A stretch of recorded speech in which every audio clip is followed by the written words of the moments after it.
There's a wide range of activities to do in Assassin's Creed Valhalla, from raiding churches to completing quests, or simply finding people to assassinate.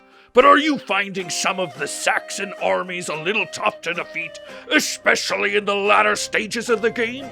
Well, fear not, warrior, as we've compiled a list of what we believe to be the best weapons in the game, along with some useful hints and tips, so you can make sure you're properly equipped for the battles ahead.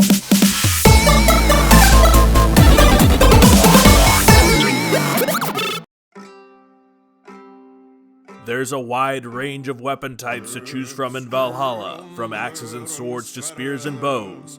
The weapons you choose largely depend on both the battle situation and your personal preference. We personally prefer two-handed weapons, but you may want to consider something lighter.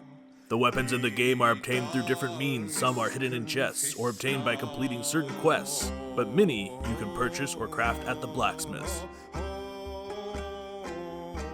Coming in at number 1 on our list is the Blacksmiths Hammer. This hammer has some impressive attack and stun stats, making it a really useful weapon for bludgeoning your enemies to death during battle. It pairs well with the plank and buckler shield too, making it a super effective attack and defense combo.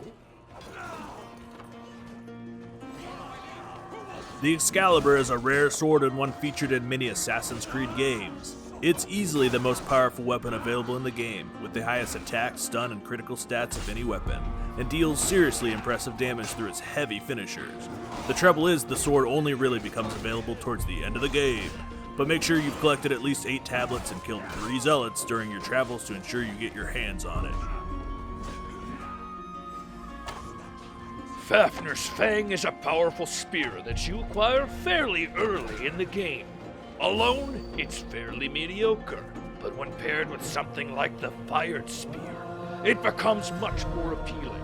Use both spears in each of your hands for strong ranged attacks, while also preventing enemies from easily attacking you.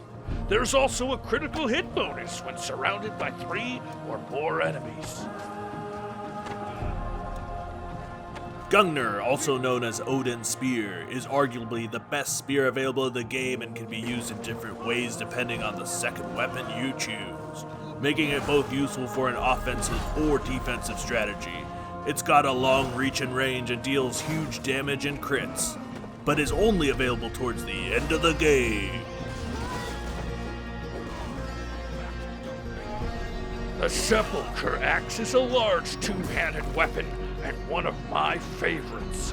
It boasts some impressive stun and crit stats, and includes the rather awesome perk of catching fire whenever you make a crit hit, which, by the way, has only a 10-second cooldown. This has been my go-to for most of my run through the game so far. And finally on our list we have...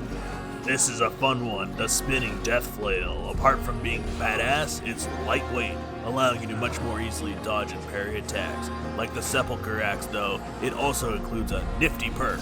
There's a chance of dropping a firebomb every time you land a heavy finisher, which can be pretty useful in large battle situations.